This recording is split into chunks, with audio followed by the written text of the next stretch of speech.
There's always a few different ways to do basically anything when it comes to woodworking, and cutting a tenon is no different. Except for in this case, I'm dealing with a very long board.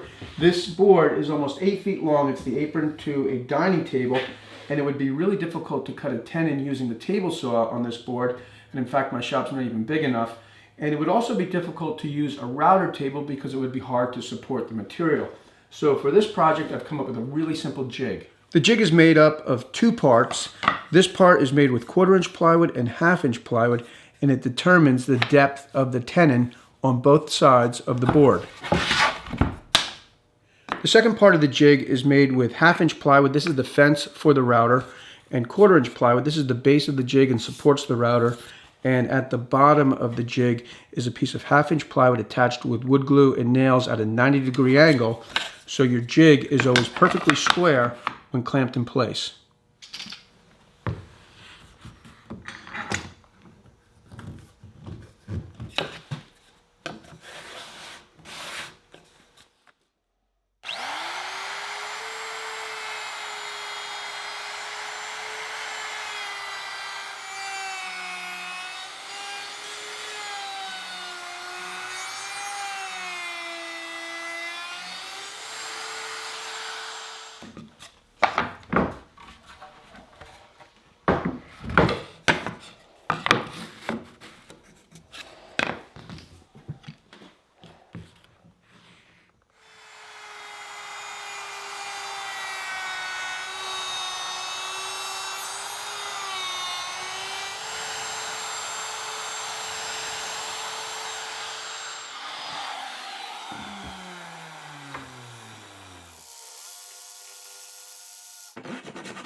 So you're definitely going to want to take a few things into account before you start cutting your mortise. So you want to adjust the depth of your router, and it's always good to use a piece of scrap wood to make sure you have a nice tight fit before you start to cut into any of your work pieces.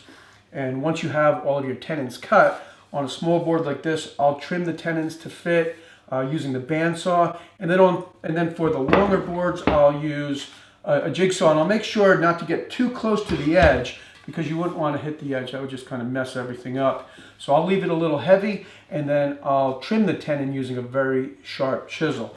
So this was just a quick tip video. This way I can kind of glaze over this part and not spend so much time on it when I post the full dining table build next week. This is kind of a new format. I'm taking out some of the things that I want to spend a little extra time with and making a standalone video. And the dining room table will still be a good full-length video, but that way if somebody wants to build this table, they can go to the playlist, and hopefully I'll be answering all the questions that anybody who is building the project might have in the playlist. So you can let me know what you think of this new format. Just let me know in the comments, and as always, thanks for tuning in, and I'll see you soon. Hey guys, I'm back with a big favor to ask. I just posted a video to my channel about Bell Works. It's basically the renovation and revitalization story of a 2.5 million square foot building. And the building is now going to become like a town center for Homedale, New Jersey. And I'm hoping to do some big projects, big exciting projects with Bell Works sometime in the future. So I feel like if the video gets a real positive engagement, a lot of comments, likes, and views, then the potential for me doing some really cool projects with Bell Works in the future is definitely increased. So if you'll hit that link on the screen or the link in the description, I'd really appreciate it. That's all for now, and I'll see you next time.